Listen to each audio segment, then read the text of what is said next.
Hello, everyone. Our research today is titled Social Justice in North American Dress and Textile Museums and Collections, Critically Analyzing Oppression and Empowerment in Public-Facing Online Content.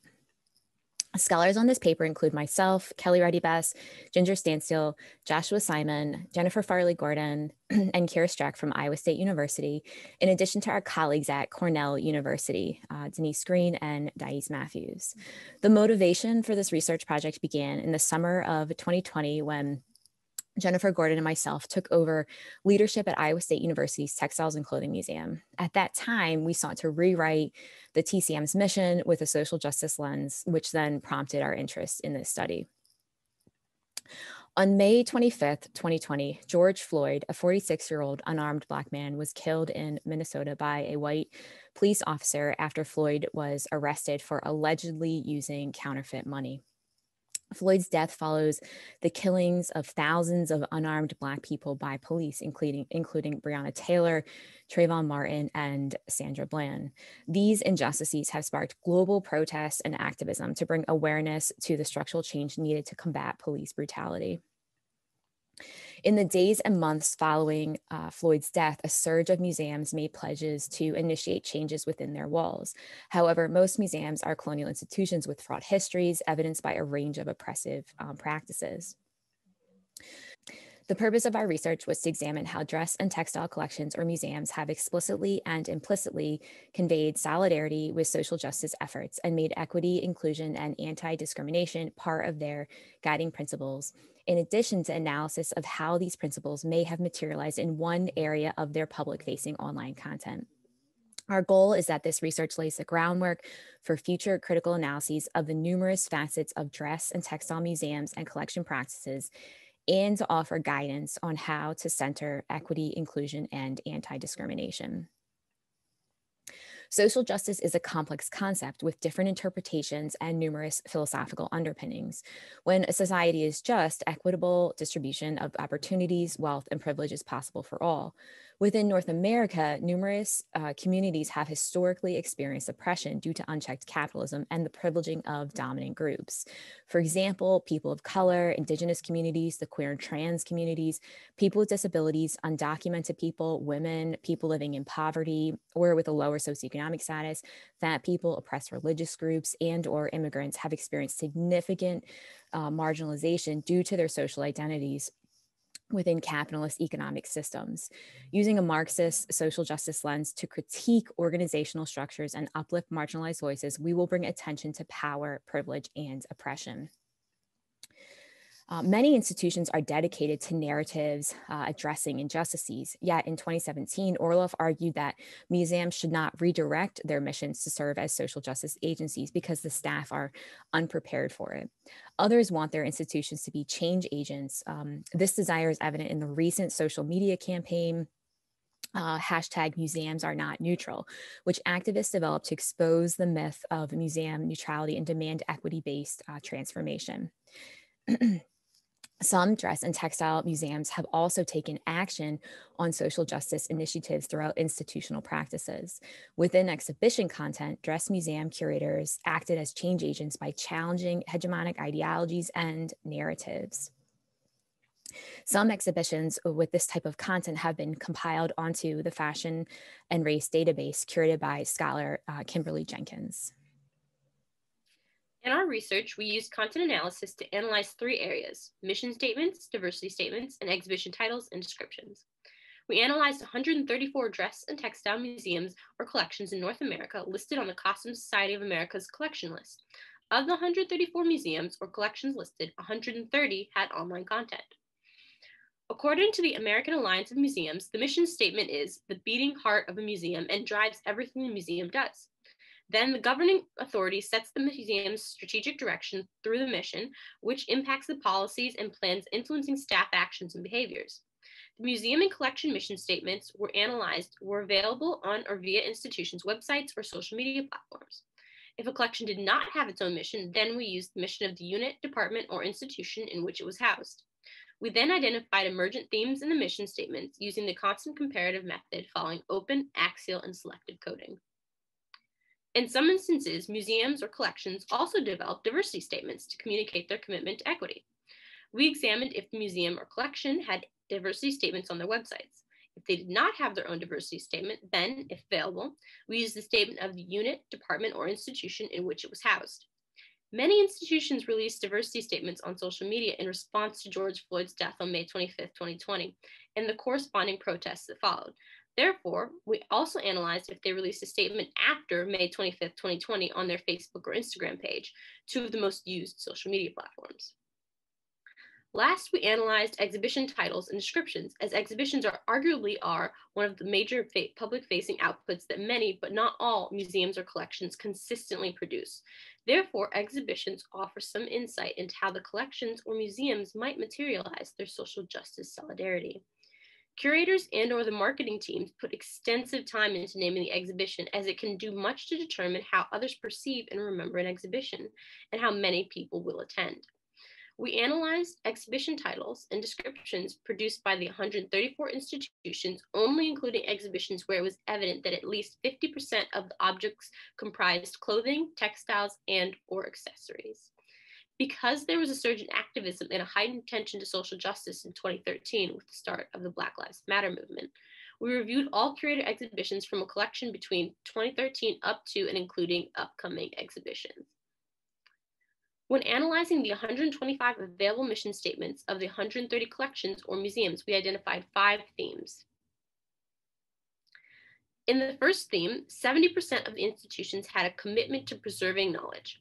We found institutions did this through artifacts, the built environment, natural resources, or stories. Of note is that in all of these mission examples about preserving knowledge, the institutions did not acknowledge their settler colonial histories of occupying indigenous land, hence erasing any efforts to counter settler colonialism in their guiding principles. 80% of the institutions also highlighted their commitment to education related to specific topics, types of education, and their target audience members they were committed to educating. Similar to the previous theme, in these examples about commitments to education, the institutions did not explicitly recognize their settler colonial histories in regard to the topics they prioritize, erasing counter-settler colonial action. Some institutions highlighted a topical emphasis such as gender, business, ethnicity, religion, and the human experience, designers, genealogy, technology, folk artists, and/or specific marginalized communities. For example, the Yale University Art Gallery's mission stated, thematic cases explore how issues of commerce, gender, religion, and ethnicity are integrated into the American experience. The Yale statement highlights these foci from the American experience, yet again, their framing lacks explicit settler colonial acknowledgement. Marginalized communities included focus on Jewish people, Asian people, Latvian people, indigenous peoples, and women. The National Museum of the American Indian was the one museum that expressed a commitment to preserving and displaying indigenous objects in alignment with indigenous ways of knowing in their mission. We also identified that institutions stated the types of education they were committed to, such as experiential learning, critical thinking, contributions in scholarship, cultural competence, challenging cultural stereotypes, and online accessibility. Promoting cultural competency was evident in the University of British Columbia's Museum of Anthropology's mission statement. MOA is committed to promoting awareness and understanding of culturally diverse ways of knowing the world through challenging and innovative programs and partnerships with Indigenous, local, and global communities. The Asian Arts and Culture Center was the only museum with a commitment to challenging cultural stereotypes. 10% of the museums prioritize online accessibility to work towards democratizing education. For example, the Canadian Museum of History included this in their mission. While online accessibility may lean in the direction of working towards incorporating social justice philosophies and moving knowledge beyond the academic paywall, it does not explicitly address accessibility for Indigenous peoples to handle, touch, and use the materials extracted from them and held by these institutions. In the third theme, we identified that 32% of the missions contained a spectrum of social justice related language. Again, in these examples, the institutions did not acknowledge their settler colonial histories of occupying Indigenous land. 25% of the missions with a spectrum of social justice related language contain broad terms such as diverse, diversity, inclusive, and/or inclusivity in relation to collections, stakeholders, staff, visitors, and exhibitions. Institutions also use the term diversity or a related term in general without specific context.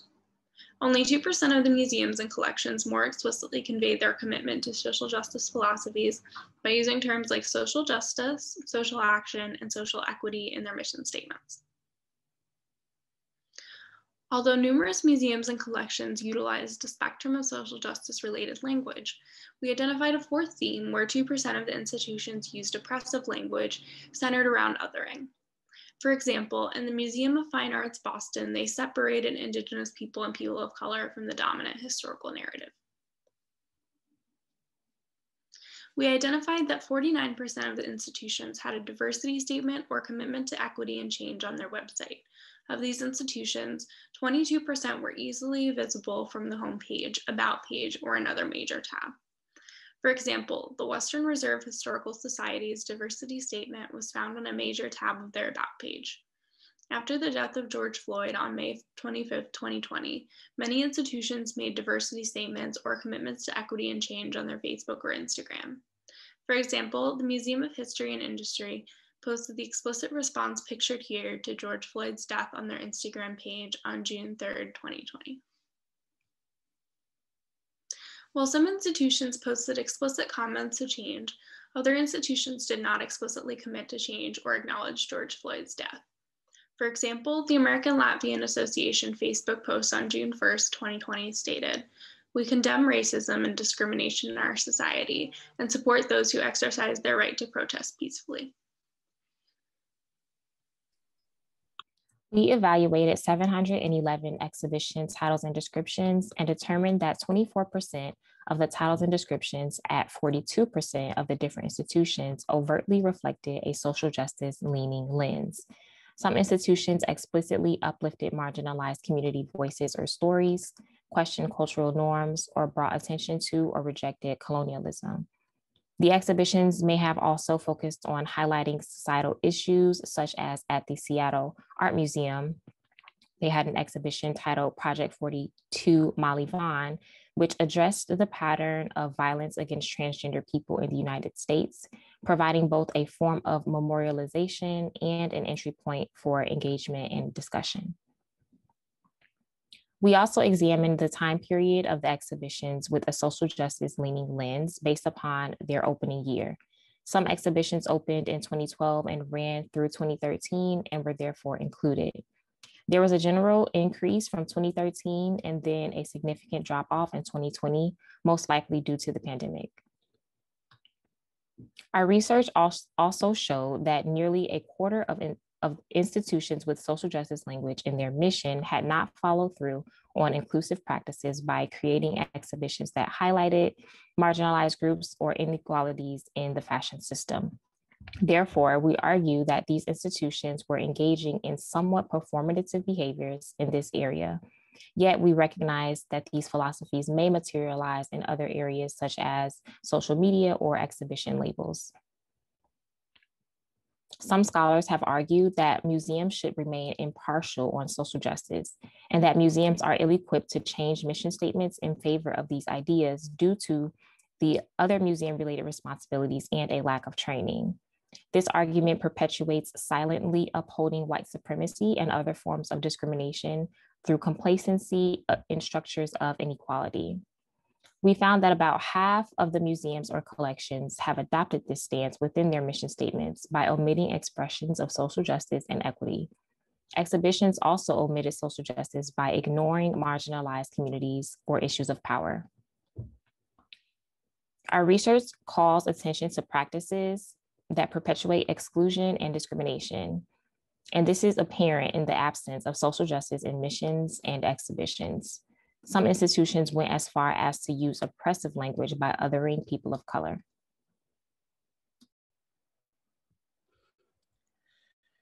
Our research shows that most of the dress and textile museums or collections did create statements of solidarity against racism through social media. However, time will tell what actionable steps are made with future exhibition planning, acquisitions, deaccessions, and hiring practices. Taking to public platforms in response to hate and discrimination is but one step, and often the first, that museums take to commit to uprooting oppression, dismantling white supremacy and the heteronormative patriarchy, and becoming change agents. Our research revealed that less than 1/4 of the dress and textile exhibitions in North America explicitly incorporated social justice within their exhibition titles and descriptions. These museums are overtly working toward combating oppression of marginalized peoples in one major public-facing output, as opposed to making empty statements of social justice support. We applaud those institutions making efforts to combat discrimination and exclusion, while acknowledging still that there is much work to be done to combat oppression in our museums and collections. We recommend that institutions start by drafting an inclusive mission, which will then guide the decision-making processes. All teams throughout the institution should have input in and understanding of the mission, so there is widespread adoption in all areas of the museum, from exhibitions to social media posts. Include explicit language in the mission to reject white supremacy, ableism, sexism, ageism, homophobia, transphobia, fat phobia, xenophobia, and other forms of discrimination. A separate diversity statement outlining what diversity means to the institution and the future goals of how these values will materialize should be developed and included in an easy to find space on the website. After the guiding statements are developed, prioritize which areas of the museum need the most attention. How can everyone within the museum or collection embrace and enact these principles? Our research, of course, had numerous limitations. We limited analysis to a portion of a museum or collection's online public-facing content. Therefore, museum professionals might have included social justice in the details of exhibition labels, but it was not prioritized in the exhibition title or description. Future researchers could explore other potential areas for social justice change, such as hiring practices, social media outlets, programming, collections management, employee training, leadership initiatives, partnerships with historically marginalized communities, or diversifying their board members. Additionally, interviews with museum professionals about various barriers to including these philosophies would enhance our understanding of how to go about making change most effectively. If you're interested in furthering this conversation, please email Dr. Reddy-Best, as we would like to develop a network of interested change agent-minded folks who want to put in the work.